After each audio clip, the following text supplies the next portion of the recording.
Die mond- en kaak-chirurg Dr. Sharan Naidoo en verpleegster Andrea Dos Santos van die Blissful Cleft Foundation kuier vanoggend saam op die geelbank om oor die werk wat hulle doen met betrekking tot gesplete verheemeltes by babas te gesels. So goeiemôre en welkom aan albei van julle. Dankie. Goed, ek dink ek wil sommer begin met statistieke in Suid-Afrika wanneer 'n mens kyk na babas met gesplete verheemeltes. Is daar miskien 'n paar interessante syfers wat julle met ons kan deel? Yeah, well, I think it's not as uncommon as we would think it would be. So the statistics that I would give you is the statistics that we pulled at our facial cleft deformity clinic. It indicates that approximately 1 in every 720 births are kids that are inflicted with cleft lip and palate. So it's a phenomenal ratio. Yes.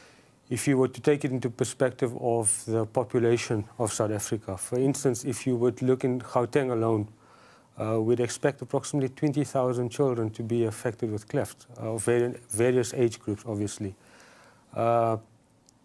So the statistic would be just a singularity, but the actual burden of care, it's exponential because each child would require more than one procedure, more than one surgical intervention, together with other auxiliary needs that needs to be addressed. En vir my interessant, is daar 'n sekere ouderdom wat dit amper te laat is om dit reg te maak? Hoe vroeër hoe beter. Mense begin met chirurgie sommer net. Yeah, the thing is we talk about protocols, right? So the idea is that because there are so many procedures that need to be addressed throughout the child's life, surgical and non-surgical, we need to do it in sequential, stepwise manners, or else it just becomes a haphazard affair. So ideally, you'd work according to a set protocol that has timelines.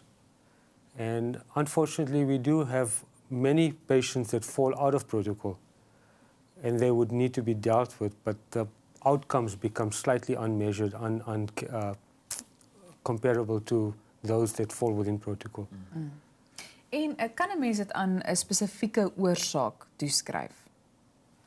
Om te sê waardeur dit veroorsaak word. Okay, so the thing is, it's difficult because number one is that we don't get reliable history from the parents, right?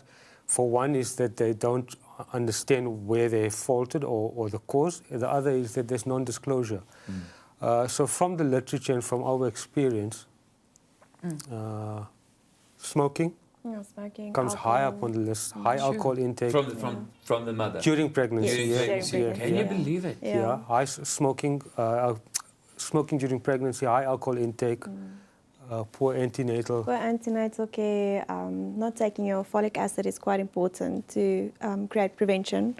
So not doing your follow-ups and poor antenatal care and maternal health during pregnancy can also be one of the causes. Ja, so mens kan eintlik maar sê dat dit amper neerkom op nalatigheid. Not necessarily. Yeah. Nee, It's not negligence. I think it's just lack of insight. Yes. goed. So we could have clefts that develop isolated in where we can identify environmental causes, but there's also a genetic cause, right? Yeah. Okay, And then there's an interplay between the two. So by far and large, I would say that it's either environmental or genetic, and then the interplay, but not negligence. There's very few, very small percentage of patients that actually understand the consequences and continue to smoke and drink. So dis wat dit so 'n moeilike Yeah. situasie dan maak. Verseker. Ek wil net vir 'n oomblik stil staan. Miskien kan Andrea, kan jy dalk vir ons sê wat presies behels die Blissful Cleft Foundation? Gee net vir ons so 'n bietjie agtergrond. Okay, so ons het bymekaar gekom saam met dokter en ons het net besef dat daar is regtig 'n groot nood om operasies en sorg te bied vir die kinders en vir die families. En ons het eintlik begin uit 'n emosionele onderstand oogpunt uit en van daar af dit het net vir ons 'n passie geword. So ons het eintlik begin om mamas te ondersteun wat deur die cleft journeys gaan. En ons het gegroei op 'n WhatsApp groepie en ons het van daar af besef dat daar so 'n nood om bewusmaking te skep oor cleft of gesplete verheemeltes, want mense weet nie altyd waarvan nie. En die rede om dit is want baie keer steek die families hulle ook al weg, want hulle bring hulle eers uit as die operasies klaar gedoen is. So mense weet nie, die publiek weet nie eintlik altyd van gesplete verheemeltes nie, en ook nie die emosionele kant daarvan nie. Jy weet, die ouers wat deur hierdie goed gaan en deur hierdie journey moet gaan, is al klaar moeilik om 'n normale babatjie vas te hou en vir 'n normale babatjie te sorg en groot te maak. En nou kom jy gespleet by en daar's soveel ander komplikasies saam met dit. So dis eintlik die oogpunt waar ons vandaan begin het. En toe gaan ons na dokter toe en ons besluit, weet jy wat, ons kan dit groter maak met operasies by en ons kan kyk hoeveel operasies ons kan bied. En ons wil ook baie graag gefokus het op education, ekskuus ek praat net Afrikaans en Engels, maar op die education van mediese personeel, soos verpleegsters. Myself, ek het nie altyd besef wat is 'n gesplete verheemelte nie, omdat in my opleiding het ons nie regtig daarvan geleer nie. So, toe ek met dit begin werk saam met dokter, toe besef ek, dis eintlik 'n totaal en al 'n ander wêreld. So ja, ons het net besluit, ons wil net 'n bietjie meer bewusmaking maak en ook die mediese personeel begin om meer education daar ook te doen. So ja, dis maar die Blissful Cleft Foundation, ja. Ek is so skieurig oor die tegnologie. So ek wil tweeledig praat. As mense nou kyk hoe dit gehanteer was in die 80s teenoor die tegnologie vandag om dit op te bou of reg te maak, dan moet dit verander. En dan ook weer eens die verskil, want ek bedoel dit is definitief 'n duur ding en dis hoekom foundation so belangrik is, want nou, daar's 'n hengse verskil met iemand met 'n mediese fonds en hy weet hy het net die vermoë om vir die operasies te betaal of die mediese fonds, maar dan sit ons met 10 en duisende kinders in rural areas of in informele nedersettings, en as dit nie vir 'n foundation is, jy kan dit nie doen nie. So kom ons praat eers tegnologie, hoe dit verander het en hoe bou mense dit op, hoe verander mense dit? So I think it's understanding of physiology and wound healing, number one. Number two, it's that by way of scientific research and publications and learning and improving, the techniques improve and it gets taught to other people as well. So as time goes on, new techniques are developed and techniques improve. So not much has been changed from 40 years ago, except for small tweaks. Okay. And it's important to understand that exposure and continuous exposure to the field is important. In the UK, they have special cleft surgeons that are dedicated to cleft work. So they measure their outcomes continuously. And for you to be regarded as a cleft surgeon, I stand to be corrected, I think you need to be to perform a minimum of 45 procedures a year. Sure. So you keep your standards at a level that it becomes measurable. Sure. En dan ook wat ons gaan nou daaroor praat. Ek dink oor die finansiële ding, hoekom mense foundations moet ondersteun. So weer eens welkom aan albei van julle. Jorna, jy was nog besig om te gesels oor die tegnologie. So. Ja, en ek dink die verskil in terme van in ons land tussen ryk en arm. Daar's regtig soveel families en ouers wat dit nie kan bekostig nie. Dis hoekom 'n foundation so belangrik is. En net ek dink ook, is dit ek dink as baie soos jy sê, mense steek hulle, Andrea gesê, steek hulle kinders weg. Maar sien mense dit baie duidelik dat die groot verskil in foundations is nodig om hierdie kinders te help. Sure. I mean, if you look at destitute areas, there's always a disparity between availability of funds to access healthcare, the understanding or the knowledge that there is healthcare facilities available to treat your child. So it's multifactorial. Obviously, there's a big burden on the healthcare system to be able to manage these kids, and that's one of the reasons why we committed to establishing Blissful Cleft Foundation was to alleviate the care, the burden on the healthcare system. I mean, a small difference in the long term amounts to a big change, a big difference, and that's our intention was to basically give every child that we can reach out to change their life, to give them an opportunity to a normal life. Goed, nou behalwe vir die kostes, Andrea, wil ek graag by jou hoor, wat is van die ander uitdagings wat jy sal uitsonder wanneer dit kom by so 'n geval? Okay, so met 'n gesplete verheemelte, die eerste ding wat ons oplet is die voeding. Die ouers sukkel verskriklik met die voeding, oor die anatomiese strukture. So dit is nie 'n gewone gee bottel, gee bors en die babatjie kan drink nie. Hulle kry 'n plaatjie wat dan help om die babatjie om te suig, maar meestal met die ouers nou 'n bottel voed. En dit gaan ook baie keer oor in reflux. Ja, is dit regte woord? Ja. Ja, en dis nogal 'n groot stryd vir die ouers is die voeding. En dan op 'n latere stadium spraakterapie. Soos hulle nou alreeds hulle operasies gehad het, dan baie van hierdie kinders sukkel met spraak. En dit is ook 'n groot ding waarmee die ouers moet sit. En dan soos ek genoem het, die emosionele bystand, jy weet, baie van die ouers weet nie met wie om te praat of hoe om te praat nie en hulle sukkel om deur dit te kom op hulle eie. So ja, daar is definitief ander faktore waarna mens kan kyk as net en dan later aan ortodonsie. Wat ook 'n groot rol speel. Yeah, so the need continuously changes. Yes. So in the starting there's an emotional, psychological need, and then there's a functional need to feed and to grow, and then there's a surgical need to repair the problems, and then then there's a functional need again, and then there's a dental need, and it just keeps... Ja, en dan moet mens weer emosioneel kyk na die kind self.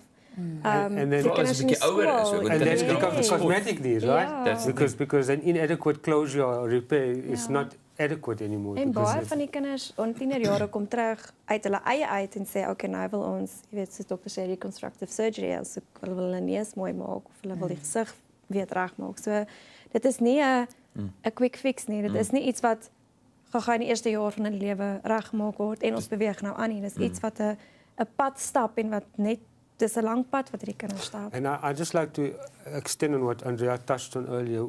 We tried to place emphasis on teaching and speech development and emotional support, because we believe if these kids can integrate in society by way of commanding language and having confidence, aesthetic compromise will be overpowered. Ja.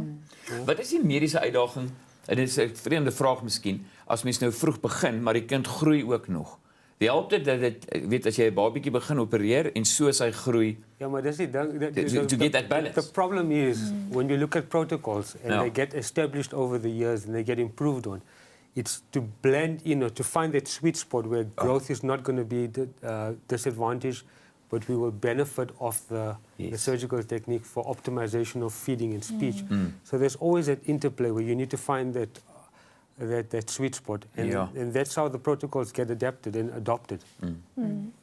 Goed, nou Andrea, wat sou jy sê, watter tipe emosionele bystand kan 'n mens aan die families bied? En is dit nou tipies waar die Blissful Cleft Foundation ook 'n groot rol vertolk? Ja, so ons het 'n WhatsApp groepie waar ons 'n paar mammas, ons het so oor die 40 mammas op oomblik nou wat net lekker met mekaar gesels en dis vir my ongelooflik om te sien dat ek as 'n mamma wat nie 'n kleftbabietjie het nie, dit sal nooit iets wees wat my vriendin wat wel 'n kleftbabietjie het, sy sal nie noodwendig by my kan aanklank vind soos wat sy by 'n ander mamma aanklank vind met 'n verheemelde 'n kleftbabietjie nie. Ja. So dis net ongelooflik om te sien hoe hulle eintlik met mekaar gesels die hele dag.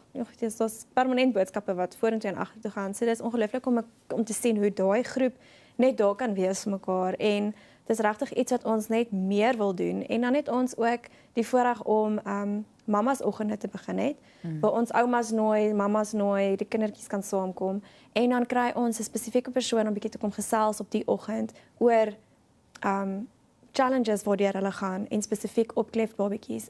Dit is nou ongelukkig bietjie moeilik nou met COVID om almal bymekaar te kry. Natuurlijk. Maar ons probeer regtig net om daai bewusmaking daar buite te kry dat ons as 'n gemeenskap ook meer kan weet hoe om hierdie families te ondersteun. Dat dit hulle nie net bymekaar hoef aanklank te vind nie, maar dat ons as 'n gemeenskap agter hulle kan staan en kan sê ons is hier en ons wil hê mense moet weet van hierdie kinders en ons wil hê dat dit oukei is om 'n kleftbabietjie te hê en jy gaan alright wees en ons as 'n gemeenskap kan jou ook ondersteun.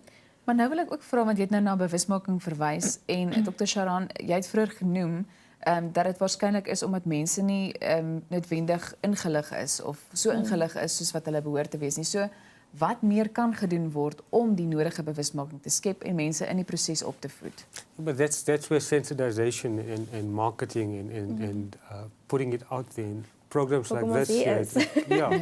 It creates awareness. Yeah. It's all about creating awareness And it's Cleft and Craniofacial Awareness Day today. Oh, month. Month. That's why we so ja, dis hoekom dit nou so lekker insluit by hoekom ons hier is vandag. Ja. Waar kan mense meer uitvind van julle foundation om betrokke te raak of dit skenkings is of ook net bystand? Ons is op Facebook, so hulle kan ons volg op Facebook, Blissful Cleft Foundation. Ons het ook 'n Instagram page en dan ons website is www.blissfulcleft.org. So hulle is welkom om daar ook te gaan leer. Al ons funksies wat ons doen is ook daarop. Ons probeer maar nou soveel as moontlik virtual doen oor COVID. So as hulle fondse wil beskikbaar maak, hulle kan ons kontak. Daar is ook 'n link op ons Facebook, op ons website. So hulle is welkom om daar ook te gaan leer of ons direkte kontak. Ja. Goed, baie dankie vir julle tyd. Ek Dankie. dink ons voel aansienlik meer ingelig. So dit was dan die mond- en kaakchirurg Dr. Sharan Naidoo. Baie dankie en ook die verpleegster Andrea Dos Santos van die Blissful Cleft Foundation. Kom ons gaan groei.